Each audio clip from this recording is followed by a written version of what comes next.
Hello everyone, welcome back to my channel. So today we are going to study about pronouns. So you have heard about nouns and pronouns. Obviously, noun, name of a place, of a thing, or any object, right? And in place of that, we use pronoun. So let me just give you an example over here so that you can understand in a better way. Like over here, this is Sachin. Now Sachin over here is a noun, right? So if we do not have any pronoun, then what is going to happen? So Sachin is a very small name, even if I'm using it over here. Sachin is a cricketer. Sachin goes to XYZ school. Sachin likes to eat this. Sachin likes to. Now this becomes very boring and irrelevant. So obviously, so we do have pronouns. So rather than using Sachin, and obviously it's a very small name. And if we go to south, then we will be seeing so many bigger names, and their names actually gives you the complete address, right? So we have seen in some a few movies as well.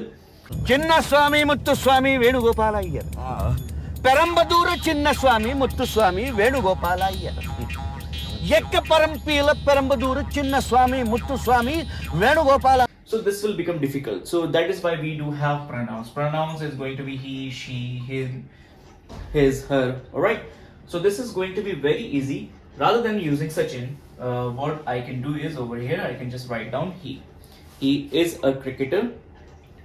He goes to XYZ school. He likes to play cricket or whatever we want to show. So pronoun going to make it easy and it makes the sentence short. So let's move ahead and let's see what kind of pronouns we do have. Now obviously to learn English, it is necessary that you have some basic knowledge. Apart from that, to improve your speaking skills, you need to read a lot, you need to speak a lot, you need to communicate with others. So I will guide you for that as well. But for the proper use, for the formal presence, you need to have basic knowledge of grammar as well. So if you are going to do practice on everyday basis, it is going to improve your knowledge and upskill your grammar part as well. So over here pronoun do have different parts as well. So personal pronoun, demonstrative pronouns, indefinite pronouns, distributive pronouns, relative and interrogative. So I'm going to go ahead and explain you what kind of pronouns do we have and how you can utilize it in your daily life as well. So in the personal pronouns, there are three types: first person, second person and third person. So let's see the kind of pronouns which comes in first person. First person comes up I, my, mine, me, and the last one we. And in the second person, this comes you, your and yours. And the last one is third person, where it comes he.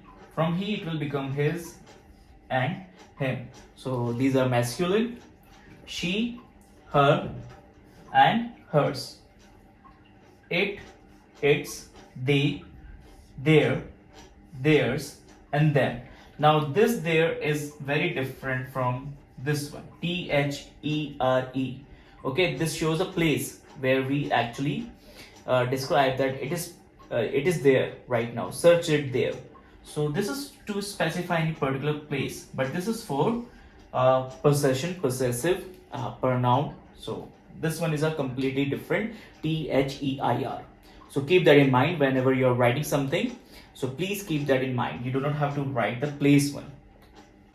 So now let's come to the second one, which is demonstrative. Now in the demonstrative, this, that, these and those, I have already created a video on that, so you can watch it in the description box. Either you can find it in the description box or either in the playlist. So you will find this. So this, that, these and those are demonstrative because they are actually pointing out to a particular thing or a subject or an object. So this is the present given by my uncle. A particular present is being shown, so this will become our demonstrative pronoun. Those mangoes. So those mangoes are very sweet. So we are talking about a particular object. So that is the reason this will be known as demonstrative pronouns. So this, that, these and those, they are also pronouns and they are known as demonstrative. Apart from the demonstrative, now we will be coming to the indefinite pronouns. So indefinite pronouns which do not specify any particular gender, okay, any particular person, is it singular or plural. So this cannot be identified. That is the reason it is indefinite. Now over here I'm giving you a few examples. Somebody has stolen my purse. So somebody has stolen, somebody might be a male or a female, or so this cannot be identified. Few escaped unhurt. Few, like, so it is not being described like how many in reality, not in numbers. So few escaped unhurt. Did you ask anybody to come? So did you ask anyone or anybody? So these are known as indefinite pronouns. So it is talking about a particular person in general, in a general way. Now here comes distributive pronoun. So distributive, each, either or neither. Either can also be pronounced as either. Okay, so either is the, I think this is a US version, and either is British. Or I do have to check this, but both the pronunciation are correct. So either or either, that's no issue. Neither, neither, again the same thing. So it's a US and UK accent, so I cannot recall like which one is set for which purpose. So let's move to the sentences now. Each of the men received a reward. So over here this is going to be distributive. Okay, distributive pronoun, everyone. Okay, each of the men received a reward.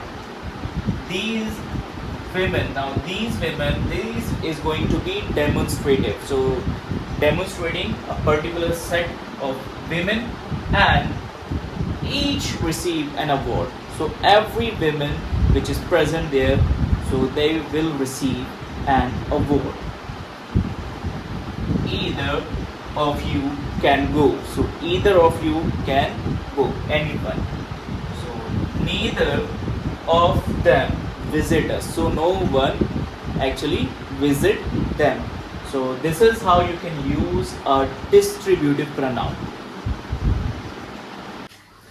So one more thing I have to explain to you in distributive pronoun. Distributive pronoun, they are always going to be singular, okay, and accordingly as it will be followed by a singular verb. So keep that in mind, that in the distributive one they are always singular and the verb will be followed as a singular verb.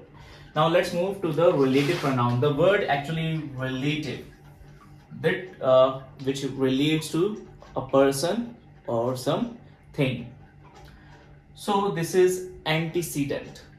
So antecedent, in reality it only means that to the previous one, or it refers or relates to a particular thing or a subject or a person. So let me just give you some examples over here.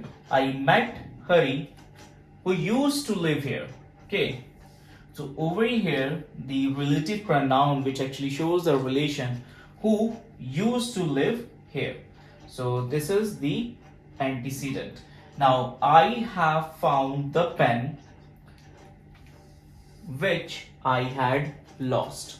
So I have found the pen, that was the noun, and which is related with the previous, in a previous sentence or in the previous time period. Here is the book.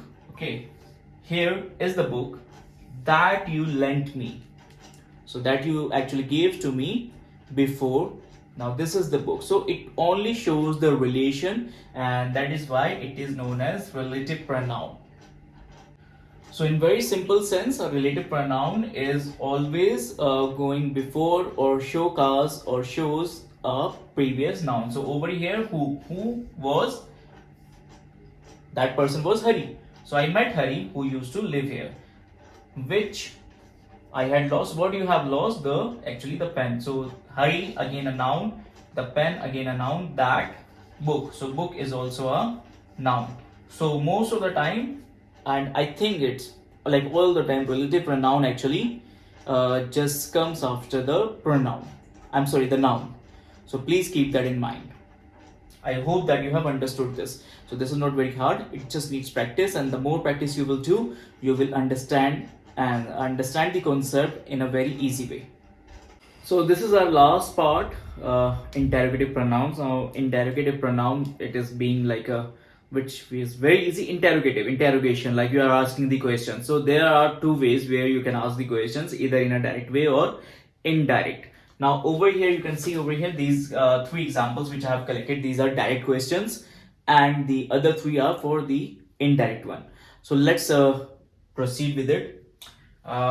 Whose book is this? So over here, whose is the interrogative pronoun.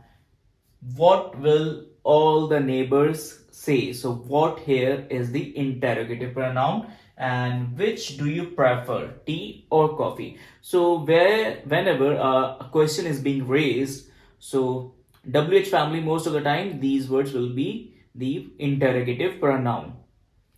Now, if we do have indirect questions as well, if we are having indirect questions, then I asked who was speaking. So over here, who is the interrogative one? Tell me what you have done. So tell me what you have done in this one. What is the interrogative pronoun? Say which you would like best. So which is going to be the interrogative pronoun. So this is how you can identify, and you can also figure it out like which type of pronoun it is. So I hope that you have liked this video and you have understood the concept as well. And if you have any problem, please write it down in the comment section. So please share this video to others as well. Subscribe to my channel, and thank you so much for watching. We will meet in the next video.